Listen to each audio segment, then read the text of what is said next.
So the next one that we got to was the rebellious child. You should have lots of questions about that. No? What are some of the questions? That they deserve death. You kill him? Okay. That's the main question. Okay. Also, Yeah. he just seems to be exhibiting symptoms of just like needing a 12-step program. You know what I mean? No, I don't it's understand why there can't be some sort of rehabilitation. okay. So the case is so specific. He has, first I want to give you all of the specifics since I just read you like parts of the text. He's only allowed to be killed for this if he's between the ages of 12 and a half and 13. If he's already 13, he's considered an adult. If he's less than 12 and a half, he's considered to be not that accountable because of his youth. And he has to do this in front of witnesses who warn him, you're going to get killed. And the food has to be only partially cooked. And it has to be stolen. And the wine has to be a great deal of wine, okay? So and they have to be warned, remember this. So all he would have to do to avoid the death penalty would be to eat, let's say, one handful, I'm talking about handfuls, less of the meat. So because of the extremity of the detail, this never was practiced. But it's meant to tell you, this is all meant to give you in the strongest possible terms, 3 pieces of information.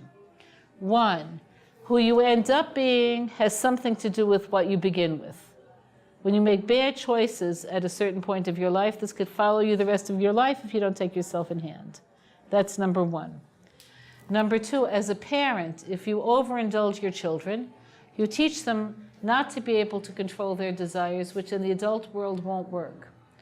So Rashi gives this example, a child who, like this, at some point he'll run through his parents' money. At that point he'll begin to steal. Because he doesn't have enough self-control even to steal in a way in which he'd protect himself, he'll end up stealing violently and he'll be killed by the court in the end anyway. Better he should die before he plays it all out. So what this is telling you as a parent is that children require hearing the word no. So I'm going to give you a modern version of this, which obviously doesn't have this end, but it seems to be like a similar error. I had a student here, bright girl, a girl who I actually liked a lot, who was from Great Neck and very wealthy parents. And they basically saw that she never lacked anything. So, she wanted a pony for her birthday when she was 4. She got a pony. She got tired of the pony. They sold the pony, like that sort of upbringing. Mm-hmm. So when do you think she began to lose her ability to cope? 16. Okay, when 16, 17, the SATs don't consider your emotional state. They aren't concerned with what you like to study and what you don't. When you have enough money, you could still get your child into a first-class university, okay? So she went to a good university. How long did it take before she wasn't coping in a good university? 6 months. No, the first day was okay, but not even 6 months.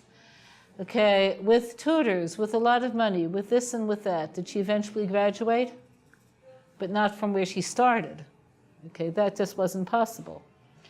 Okay, she ended up in the Vay. She did become frum, but not really frum, because you have to have a lot of self-control to be frum. So frum in her heart, and to a lesser degree frum in her deeds.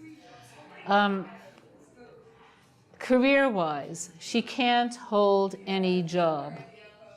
She can't hold a job, because there's no job you could possibly take where your employer is there to please you. Okay? Her parents paid for her schooling, with this, with that, like they have endless money. She eventually became, are you ready, a psychologist, okay? Where, I'll spare you my thoughts on this.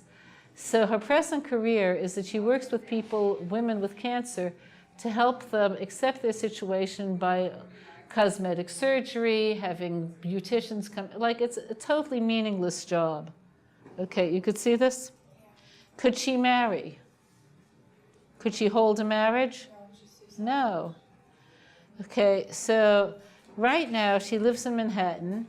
Okay, who paid for her apartment? Mommy and Daddy. I'm jealous of her. Okay. Because you would like to be you, but to have her life. The problem is if you have her life and you're like her, it's not fun. It's not fun. Okay, it would be fun to be you and have her life, okay?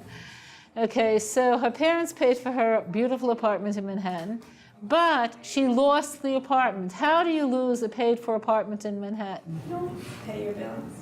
You are irresponsible about paying your bills. In a nice apartment in Manhattan, besides it being paid for, you also have to pay a monthly fee. How much do you think you have to shell out every month in a good building? $300. No way. Even Manhattan. $1,500. For just the fees? Just the fees, not the rent, just fees. This is for the doorman and the elevator man and the this and the that and keeping the riffraff out. And she wasn't paying. She was having parties late at night. She was this. They basically threw her out of the building. Okay, her parents were able to sell the apartment at a loss, but it was just, okay, so now they won't buy her another apartment because it's like throwing money in a hole. So they just pay her rent. She's nebuch living in a beautiful rental. Okay, but that's her life. So this is what the Torah says, you don't do this. You don't do this to your children. So a digression is, so this is a digression which we'll go into tomorrow. I'm going to take you through the limited amount of information the Torah tells us about child raising. It's not that long, and I want to tell you why. Children are viewed as so unique and individual that there are not going to be lots of laws that are for all children in all circumstances, but you will learn what the few laws that there are. Okay? Okay, yeah?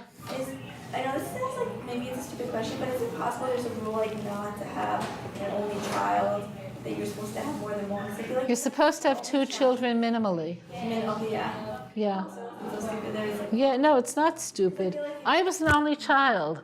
Are any of you only children? Isn't it awful? It's the worst. It's like so awful.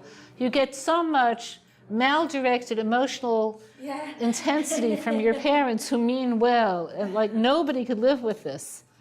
Okay, it's like not good.